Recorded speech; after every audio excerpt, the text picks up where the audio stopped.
ये दोनों वही कैंडिडेट हैं जो कल का सरदारी थी और आज चमचम लेने जा रहे हैं हम लोग, चमचम मिठाई। आहा, अब हम चमचम मिठाई लाने के लिए बिल्कुल तैयार हो चुके हैं और फेस कवर करने के बाद हम ये अपनी बाइक से जाते हैं।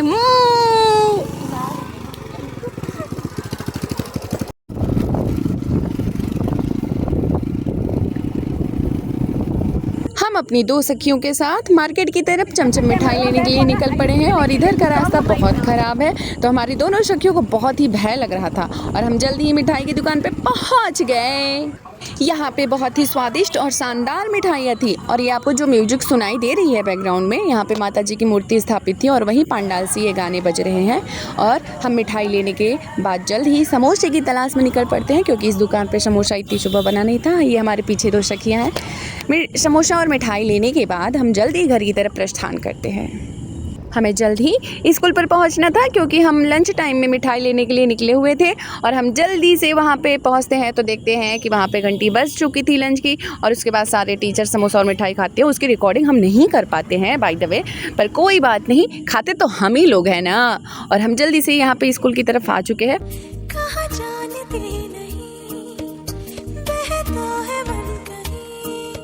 वहाँ पहुँचने के बाद हम देखते हैं कि हमारे जो छोटे छोटे नन्हे मुन्ने बच्चे थे वह गेम खेल रहे थे, क्योंकि इसके बाद मेले की छुट्टी होने वाली थी काफ़ी टाइम बाद और आज महीने का आखिरी भी दिन था, तो उनका गेम कराया जा रहा था।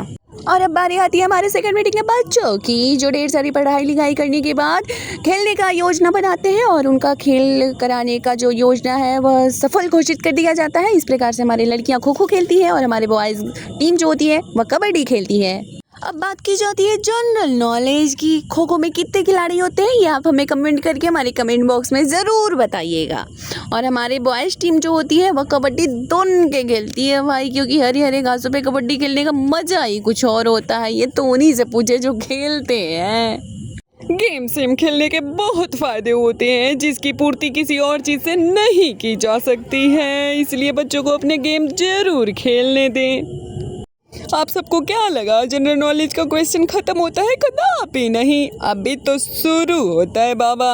तो वैसे मैं बात करती हूँ कबड्डी के फ़ायदे की, तो कबड्डी खेलने से शारीरिक फिटनेस में सुधार होता है, निर्णय लेने की क्षमता में वृद्धि होती है, टीम वर्क को बढ़ावा मिलता है, अनुशासन, खेल भावना और आत्मविश्वास विकसित करता है।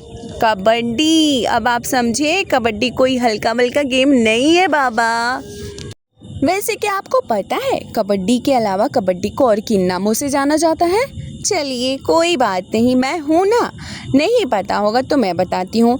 कबड्डी को पश्चिम भारत में हुतुतु के नाम से जाना जाता है, पूर्वी भारत और बांग्लादेश में हादोदो के नाम से जाना जाता है, थाईलैंड में थिचुब के नाम से जाना जाता है और दक्षिण भारत में चेडू गुड्डू के नाम से जाना जाता है कबड्डी। वैसे एक और बात, क्या आपको पता है कबड्डी के जनक किसे कहा जाता है? मैं बताती हूँ ना, बोला ना मैं बताती हूँ। कबड्डी के जनक हरजीत सिंह बराड़, अर्थात जिसे बाजा खजाना के नाम से भी जाना जाता है, ये हैं कबड्डी के जनक। और कहा जाता है ना, हर कोशिश में शायद सफलता नहीं मिल पाती, हर कोशिश में शायद सफलता नहीं मिल पाती, लेकिन हर सफलता का कारण कोशिश ही होती है। इसलिए कबड्डी हमें यह सीख भी देती है कि हमें हार के कभी भी हार नहीं मानना चाहिए, बल्कि फिर से उठ के हमें युद्ध के लिए, अपने खेल के लिए, अपने लक्ष्य के लिए तैयार होना चाहिए। वैसे भी ये हमारे बच्चों का खेल है, स्कूली बच्चों का, जो एक बार शुरू होता है तो जल्दी कहाँ ख़त्म होने का नाम लेता है। वो तो चलता ही रहता है, चलता रहता है, चलता रहता है, चलता ही रहता है। और खेल की क्या बात है भाई, वो तो आज फिर चलेगी, कल फिर चलेगी, परसों फिर चलेगी, वो तो होता ही रहेगा। लेकिन अब हम इस ब्लॉग को ज़्यादा लंबा नहीं खींचते हैं और आप खेल का यदि आनंद ले चुके हो तो फिर ठीक है, अच्छी बात है, ना लिए हो तो फिर ठीक है, कोई बात नहीं, क्या ही कर सकते हैं अब। लेकिन वो देखेंगे तब तो पता चलेगा कि आपको मज़ा आया कबड्डी देख के या फिर नहीं आया।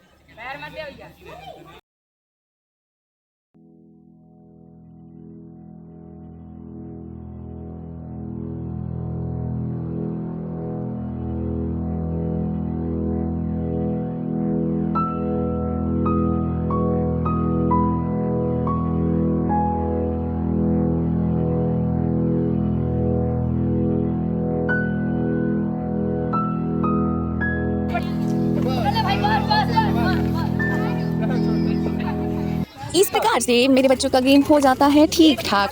चुलबुले बच्चों की छुट्टी हो जाती है और बच्चे अपने अपने घर की तरफ प्रस्थान करते हैं। और छुट्टी होने के बाद जो खुशी मिलती है उनको ना, आहा, कहा नहीं जा सकता उसके विषय में। और कहा जाता है ना कि बच्चों की किलकारी न गूंजे जिस घर में वो घर सूना सा लगता है। बच्चों की किलकारी न गूंजे जिस घर में वो घर सूना सा लगता है। पड़ी हो चीज़ें यहाँ सलीके से वहाँ भी कुछ अधूरा सा लगता है। बच्चों से घर होता है जन्नत, कई बार बच्चे मिलते हैं मांगने से मन्नत। दिल से करूँ मेरे ईश्वर से यही दुआ, बच्चों के किलकारी हर घर में गूंजे सदा।